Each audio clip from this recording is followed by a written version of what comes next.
Hey everybody, so daily divination for myself this morning. As soon as I was done and processing the full message for myself, I heard very clearly, collective message. You know that if this message is for you, it's also a message for those out there in the world that are in alignment with you and in that same space, because we're all connected. So it's not just for me, it's also for others. And they say chair, so here I am in the work truck, in between finding time to share the message with you guys. So first card out was Seven of Wands. That is about once that victory has been obtained of being seen and recognized and standing in our power and being seen and recognized in that power for who we are, walking in our light and on our soul mission and purpose, that there are going to be those who are going to argue against us, who are going to argue that we don't deserve to be at the top, that we don't deserve to be seen or heard, or what we have to say is unworthy. It's just a reminder to stand in your truth and stand in your power, and just don't take those things personally, and remember that those are projections from their place. Be that mirror, and reflect that back to them, but don't take it personally. Stand in your courage and knowledge, and know that we are divinely guided and divinely protected, and we are placed in these positions for a reason, okay? And the fear behind the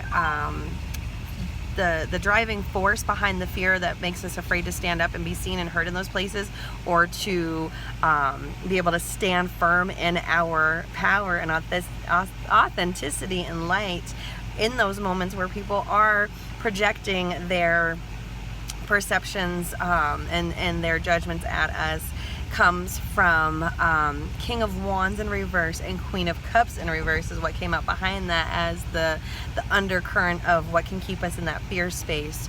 So with the King of Wands in reverse, that's about us doubting that the actions we're taking, the moves we're making, doubting that they're coming from that soul purpose and passion place, okay? So trust and hold your faith in knowing that you are making your moves from your heart space. And the reason that we doubt it's coming from that heart space, from that soul passion place, is because Queen of Cups reverse, we're not sitting still enough to get in touch with our emotions. We're not allowing our emotions to flow. So when we feel like, when we repress our emotions and we don't express them and we don't allow them to flow, we drown in them.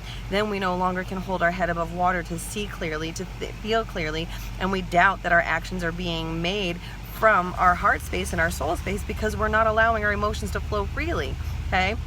Card behind that was the Fool card. That's all about new beginnings, new start, fresh potential, pure potential, right? The opportunity to go anywhere, to be foolish and take those leaps of faith, to know and trust and hold on to the fact that we live in a powerful, supportive universe that has always provided for us and will continue to do so. Holding on to that faith that wherever we're going, knowing we're divinely guided and protected, so wherever we're going is perfect. That brings us to, if we hold that faith and we remember that right now, it's not even today is a new day. It's a new moment. Now it's another new moment. Now it's another new moment. I get to choose now. I can choose now, okay? It's not about a new day or a new week or a new month. It's about a new moment. It's about a new breath. So with this next inhale, I'm in my highest timeline. I'm holding faith, right? Once we do that, we come into King of Cups upright and the Hermit upright, which is Zen master, controlling our emotions instead of letting our emotions control us, letting those emotions flow, right? And then the hermit goes within. The hermit is unafraid to go into those deepest, darkest parts of the wood, to go towards that light that's in there. Once we've gotten to that light in those dark parts of the woods, then we now are holding the lantern for others, okay?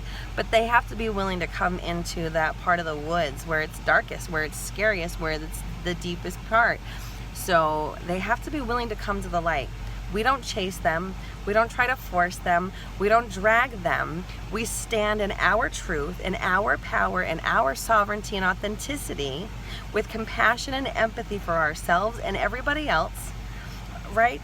And in doing that, we become the lantern. We are the light, shining and guiding them to the way.